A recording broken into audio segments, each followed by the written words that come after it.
ಕನ್ನಡ ಬಂದ್ರು ಬಾಯಿ ತೆಗೆದ್ರೆ ಇಂಗ್ಲಿಷ್ ಮಾತನಾಡೋರೆ ಹೆಚ್ಚು. ಪರಭಾಷಾ ಪುಸ್ತಕದ ಮಾರಾಟನೂ ಜೋರಾಗಿ ಸಾಗಿದೆ ಬಿಡಿ. ಆದ್ರೆ ಇಲ್ಲಿ ಎಲ್ಲಿ ನೋಡಿದ್ರಲ್ಲಿ ಕನ್ನಡದ ಪುಸ್ತಕವೇ ಎದ್ದು ಕಾಣ್ತಿದೆ. ಅದರಲ್ಲೂ ಈಗಿನ ಕಾಲದಲ್ಲಿ 1 ಲಕ್ಷ ಪುಸ್ತಕಗಳನ್ನ ಉಚಿತ ಮಾರಾಟ ಮಾಡೋರನ್ನ ನೋಡಿದಿರಾ? ಹಾಗಾದ್ರೆ ಈ ಸ್ಟೋರಿ ನೋಡಿ.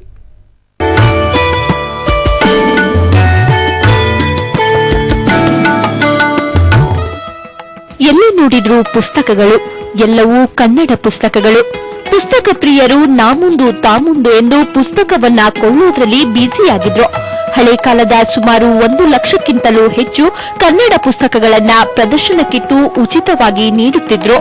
ಈ ಪುಸ್ತಕ ಪರೀಕ್ಷೆ ನಡೆದದ್ದು ನಗರದ ನೆಟ್ಟಕಲಪ್ಪ ಸರ್ಕಲ್ನ ವಾಲಿಬಾಲ್ ಗ್ರೌಂಡ್ನಲ್ಲಿ.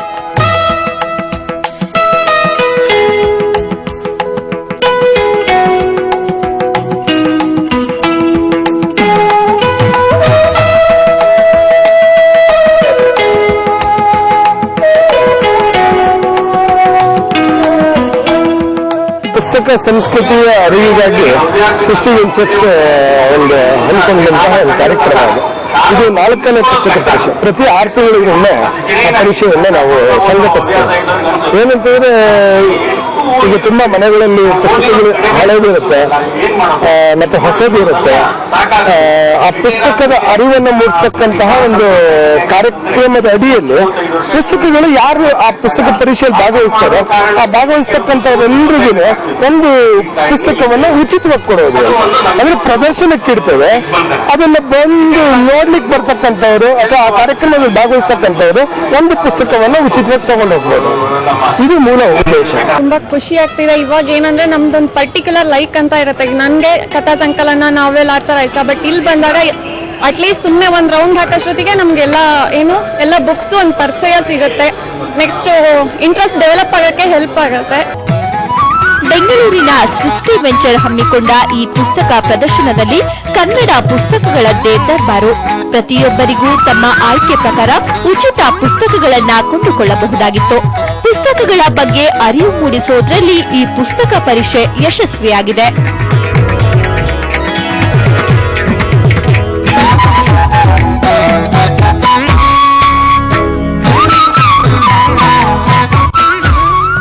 ಆದಿಯಲ್ಲಿ ನಿನ್ನ ಪಾದ ಪೂಜಿಸಿದ ಧರ್ಮರಾಯ, ಆದಿಯಲ್ಲಿ ನಿನ್ನ ಪಾದ ಪೂಜಿಸಿದ ಧರ್ಮರಾಯ, ಸಾಧಿಸಿದ ರಾಜ್ಯ ಗಣನಾಥ, ಸಾಧಿಸಿದ ರಾಜ್ಯ ಗಣನಾಥ, ಮೊದಲೊಂದಿಪೆ ನಿನಗೆ ಗಣನಾಥ, ಮೊದಲೊಂದಿಪೆ ನಿನಗೆ ಗಣನಾಥ. ಪುಸ್ತಕ ಪ್ರೇಮಿಗಳು ಅಧಿಕ ಸಂಖ್ಯೆಯಲ್ಲಿ ನೆರೆದು ತಮಗೆ ಬೇಕಾದಂಥ ಒಂದು ಪುಸ್ತಕವನ್ನ ಉಚಿತವಾಗಿ ಇಲ್ಲಿ ಪಡೆಯಬಹುದಾಗಿದೆ. ಇದೊಂದು ವಿಶಿಷ್ಟ ಪ್ರಯೋಗ.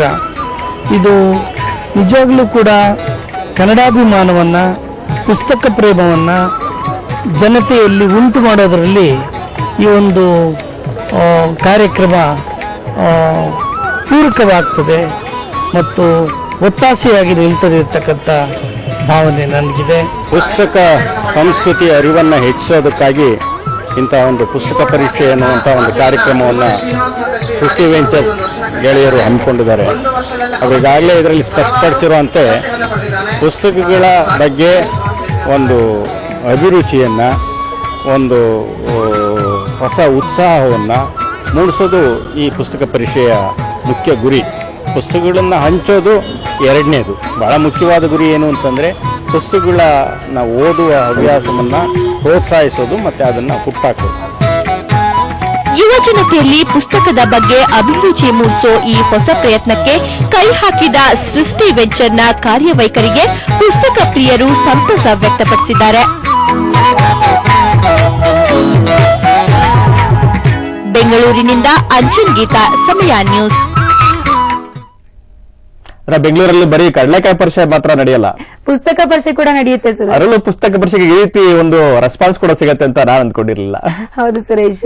ಓಕೆ, ಮಾರ್ನಿಂಗ್ ಕಾಫಿಲಿ ಇನ್ನಷ್ಟು